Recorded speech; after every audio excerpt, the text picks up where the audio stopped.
Praise the Lord. യേശുവിൽ പ്രിയപ്പെട്ട സഹോദരങ്ങളെ, വചനശക്തി ശുശ്രൂഷയിലേക്ക് യേശുവിൻ്റെ നാമത്തിൽ നിങ്ങളെ സ്വാഗതം ചെയ്യുന്നു. നാം ഇന്ന് ചിന്തിക്കുന്ന വിഷയം, ഒരു വ്യത്യസ്തമായ ക്രിസ്തീയ ജീവിതത്തിൻ്റെ ഉടമയാകുന്നത് എങ്ങനെയാണ്.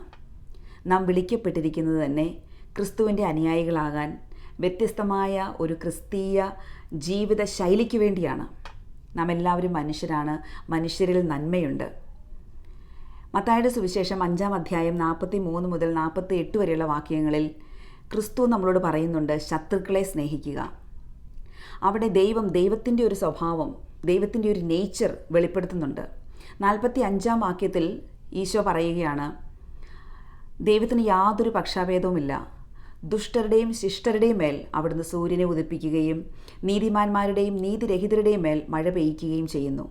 മനുഷ്യൻ്റെ സ്വഭാവമോ പാപ സ്വഭാവങ്ങളോ ദുശീലങ്ങളോ ഒന്നും നോക്കിയല്ല, യാതൊരു പക്ഷാഭേദവുമില്ലാതെ ദൈവം ഒരുപോലെ സൂര്യനെ ഉദിപ്പിക്കുകയും മഴ പെയ്യ്ക്കുകയും ചെയ്യുന്നു. ഒരുപോലെ മനുഷ്യരാശിക്ക് ദൈവം പക്ഷാഭേദമില്ലാതെ അനുഗ്രഹങ്ങൾ തരുന്നു. എന്നാൽ മനുഷ്യൻ്റെ സ്വഭാവത്തെക്കുറിച്ച് 46-ാം വാക്യത്തിൽ പറയുന്നുണ്ട്, നമ്മളെ സ്നേഹിക്കുന്നവരെ മാത്രം സ്നേഹിക്കുന്ന ഒരു രീതി, ഒരു ശൈലി, അത് മാനുഷിക സ്വഭാവം. എന്നാൽ ദൈവം പറയുകയാണ്, പാപികളും അങ്ങനെ തന്നെ ചെയ്യുന്നില്ലേ. അതിനുശേഷം ദൈവം നമ്മളെ വിളിക്കുകയാണ്, നമ്മുടെ മാനുഷിക സ്വഭാവത്തിൽ നിന്ന് മാറി ക്രിസ്തുവിൻ്റെ ശൈലിയിലേക്ക്, ക്രിസ്തുവിൻ്റെ സ്വഭാവത്തിലേക്ക്, ക്രിസ്തുവിൽ വെളിവാക്കപ്പെട്ട ദൈവ സ്വഭാവത്തിലേക്ക് ഒരു പടി കൂടി ഉയരാൻ, ആ ഒരു ജീവിത ശൈലി കൈവരിക്കാൻ. അങ്ങനെ ഒരു ക്രിസ്തീയ ജീവിതം, നമ്മുടെ ജീവിതം സമൂഹത്തിൽ നിന്ന് വ്യത്യസ്തമാകുന്ന രീതിയിൽ അങ്ങനെയുള്ള ജീവിതത്തിൻ്റെ ഉടമകളായി മാറാൻ വേണ്ടി ക്രിസ്തു നമ്മളെ വിളിക്കുകയാണ്.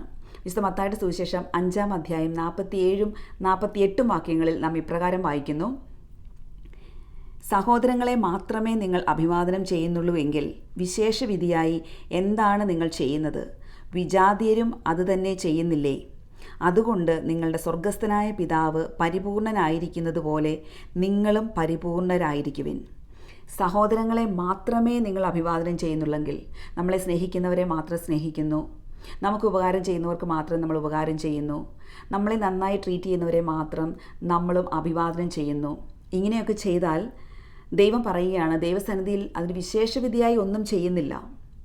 വിശേഷവിധിയായി ചെയ്യണമെന്നുണ്ടെങ്കിൽ നമ്മളെ ഉപദ്രവിക്കുന്നവർക്ക് വേണ്ടി പ്രാർത്ഥിക്കുക, ശത്രുക്കളെ സ്നേഹിക്കുക, നമ്മളെ പീഡിപ്പിക്കുന്നവർക്ക് വേണ്ടി പ്രാർത്ഥിക്കുക, അവരെ അനുഗ്രഹിക്കുക, പ്രതികാരം ചെയ്യാതെ ദൈവത്തിന് വിട്ടുകൊടുക്കുക. ഇങ്ങനെ ഒരു ജീവിതശൈലിയിലേക്കാണ് ദൈവം വിളിക്കുന്നത്. പരിപൂർണരായിരിക്കാനുള്ള വിളി. നിങ്ങളുടെ സ്വർഗസ്ഥനായ പിതാവ് പരിപൂർണനായിരിക്കുന്നത് പോലെ നിങ്ങളും പരിപൂർണരായിരിക്കുവിൻ. എൻ്റെ പ്രിയപ്പെട്ട സഹോദരങ്ങളെ, നമ്മുടെ തന്നെ കഴിവുകൊണ്ട് ഇതൊരിക്കലും സാധ്യമല്ല. കാരണം നാം എല്ലാവരും മനുഷ്യരാണ്, ദൗർബല്യമുള്ളവരാണ്, ബലഹീനതയുള്ളവരാണ്. നമ്മുടെ സ്വഭാവത്തിൽ നാം ദൈവം പറഞ്ഞിരിക്കുന്നത് പോലെ തന്നെ സ്നേഹിക്കുന്നവരെ മാത്രം സ്നേഹിക്കാൻ മാത്രമുള്ള ആ ഒരു നിലവാരമേ നമുക്കുള്ളൂ. എന്നാൽ പരിശുദ്ധാത്മാവിൻ്റെ കൃപയാൽ, ദൈവിക ശക്തിയാൽ, വചനത്തിൻ്റെ ശക്തിയാൽ നമുക്ക് സാധ്യമാകുന്ന ഒരു കാര്യമാണ് ഈശോ നമ്മളോട് പറഞ്ഞിരിക്കുന്നത്.